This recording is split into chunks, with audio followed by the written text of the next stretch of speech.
Bismillahirrahmanirrahim. Assalamualaikum warahmatullahi wabarakatuh. Puji syukur kehadirat Allah SWT.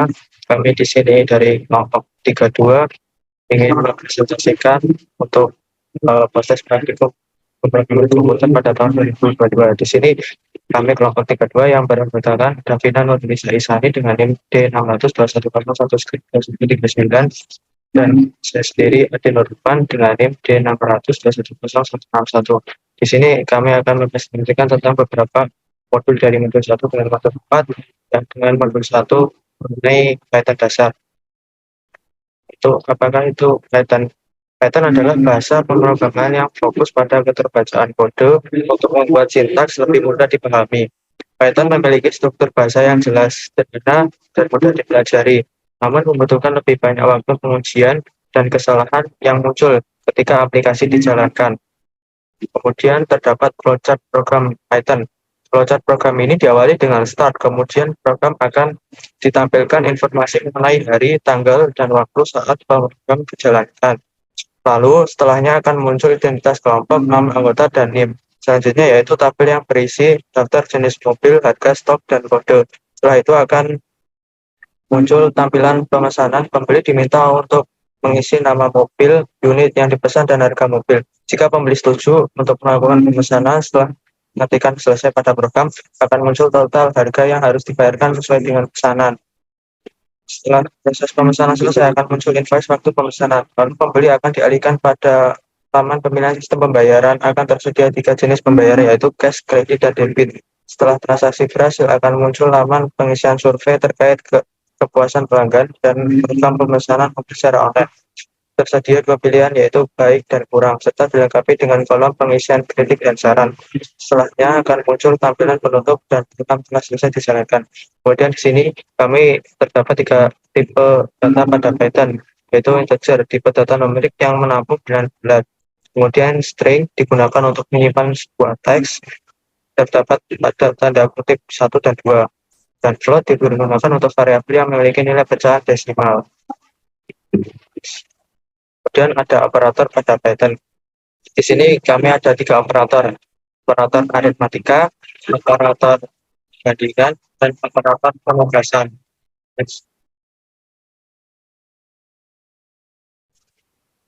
Nah, di sini terdapat skrip pada Python kami sendiri, yaitu di mana skrip pengulangan itu sendiri adalah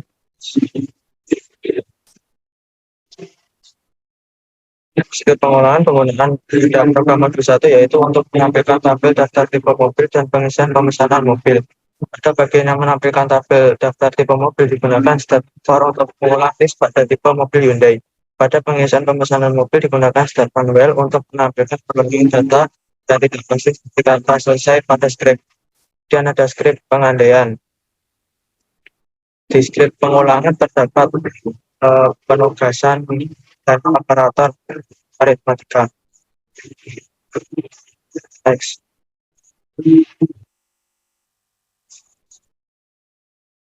Kemudian ada skrip pengandaian. Skrip pengandaian yaitu penerapan program pengandaian dalam program modul 1 untuk transaksi pemilihan sistem pembayaran dan survei terkait kepuasan pelanggan. Cara kerja yaitu dengan memakai kondisi if pada pengandaian cash, menggunakan elif ketika kredit dan debit, dan kondisi else ketika sistem pembayaran cash, kredit, dan debit, dan proses error pada masukan pembayaran yang sesuai. Di sini pakai tipe data string dan menggunakan operator bandingan. Dan yang tadi skrip pengolahan menggunakan operator penugasan dan tipe data string dan integer.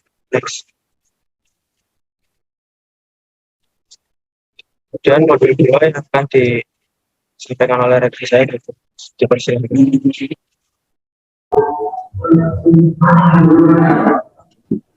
Selanjutnya yaitu modul 2 mindset 2. Yang pertama yaitu belajar program. Belajar dari program juga ini adalah diawali dengan mulai, kemudian diteruskan ke halaman program, yaitu halaman login di mana penggunaan kita untuk memasukkan username dan password dengan benar untuk dapat mengakses halaman pertama. Jika login yang dilakukan berhasil, maka akan muncul halaman menu utama yang terdapat dua tab berisi icon dan grafik dan perhitungan.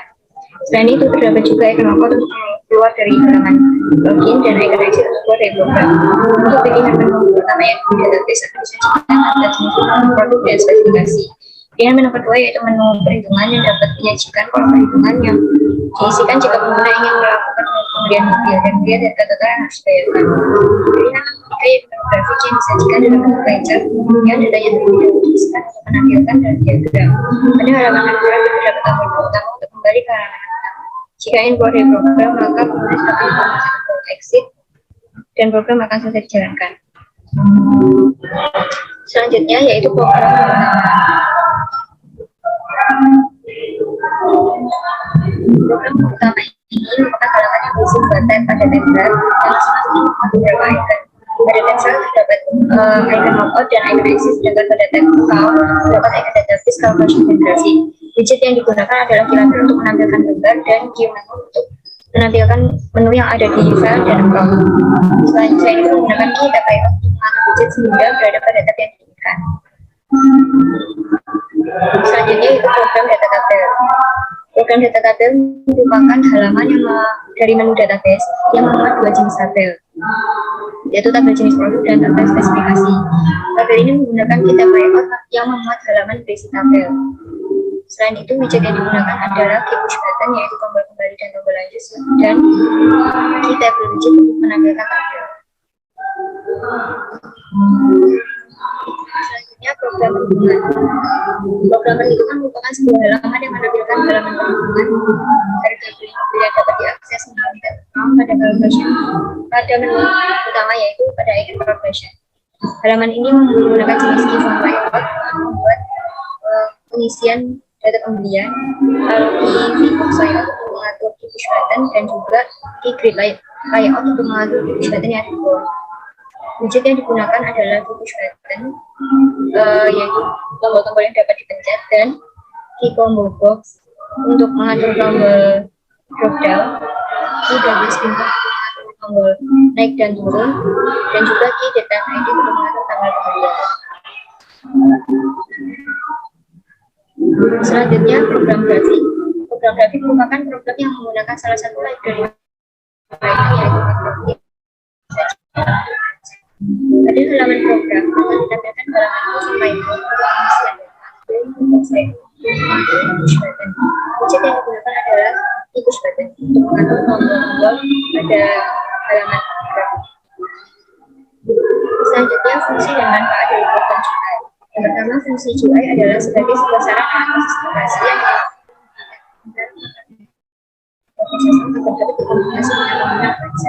manfaatnya yaitu berbagai menu dan fitur yang ada di ruangan GUI merupakan gambaran petunjuk jalan bagi pengguna untuk mendatangkan penyimpanan data yang telah disimpan dan diproses. GUI memungkinkan pengguna lebih mudah dan lebih nyaman dalam menjalankan sebuah aplikasi. Baik, sini saya akan menyampaikan modul 3 dengan materi statis dengan Django. Yang di sini nanti membuat project pada Django. Pertama, buat project. Kita akan membuat project dengan nama dan di lokasi direktori yang diinginkan dengan mengetik Django admin start project dengan nama file yang diinginkan. Yang kedua, menjalankan server, yaitu masuk ke dalam direktori file project pada command prompt, kemudian tuliskan Python manage the beware and server untuk menjalankan servernya. Yang ketiga, pada browser.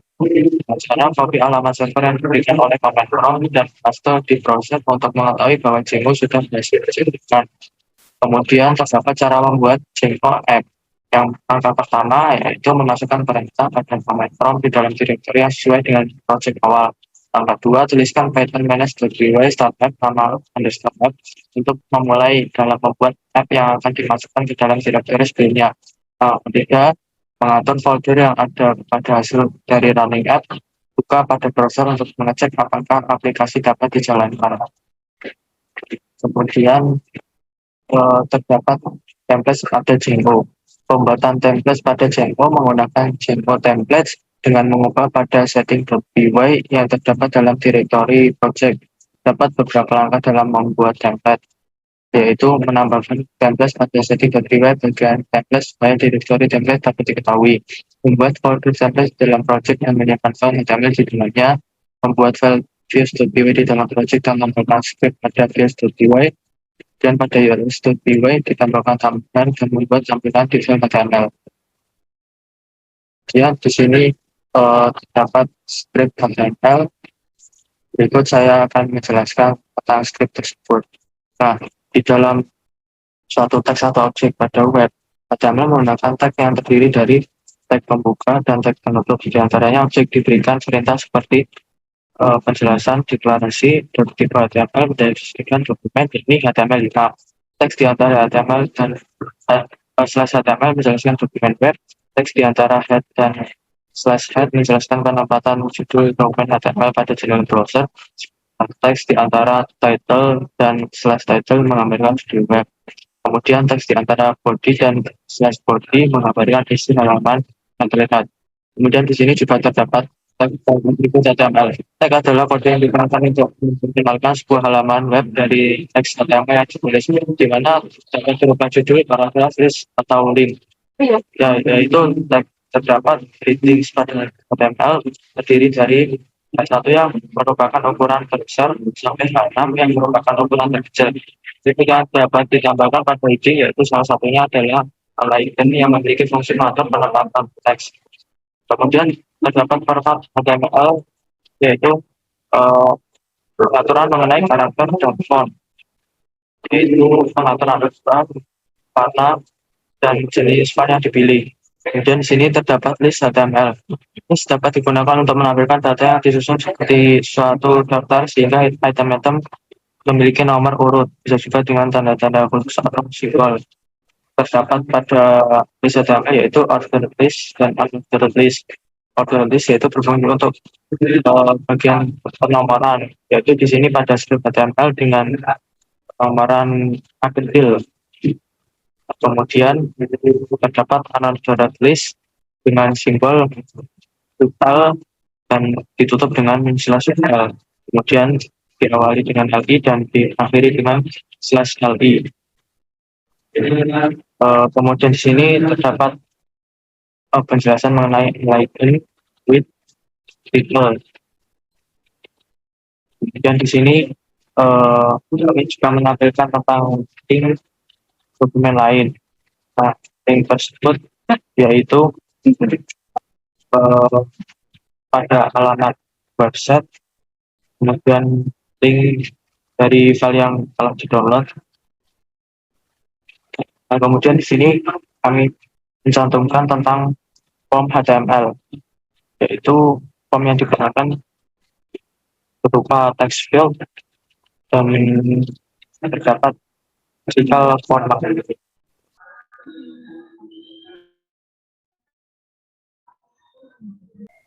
Baik, selanjutnya yaitu script penjelasan dari script CSS. Untuk penulisan script CSS dibagi dalam 3 bagian, yaitu selector, property, dan value.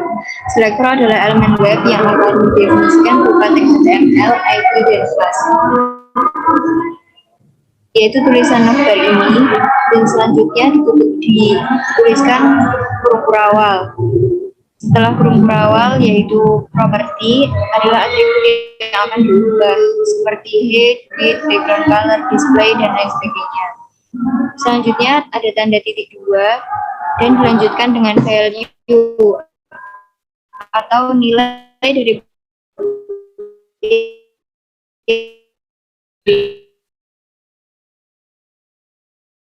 dan koma. Selanjutnya dengan selanjutnya yaitu modul 4 web dinamis dan Django. Yang pertama didefinisikan sebagai kumpulan data yang disimpan secara sistematis di dalam komputer yang dapat diolah atau dimanipulasi menggunakan perangkat lunak atau software dari program aplikasi atau aplikasi untuk menghasilkan informasi.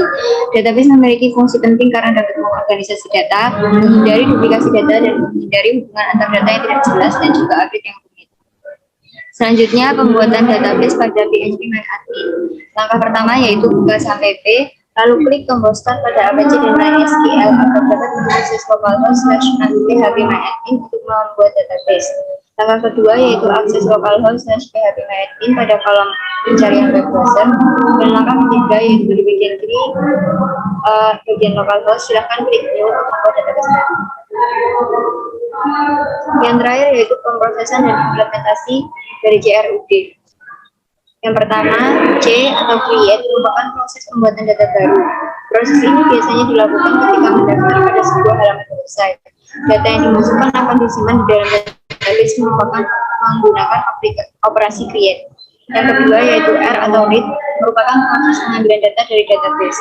Proses ini biasanya terjadi ketika melakukan proses login di halaman website tertentu.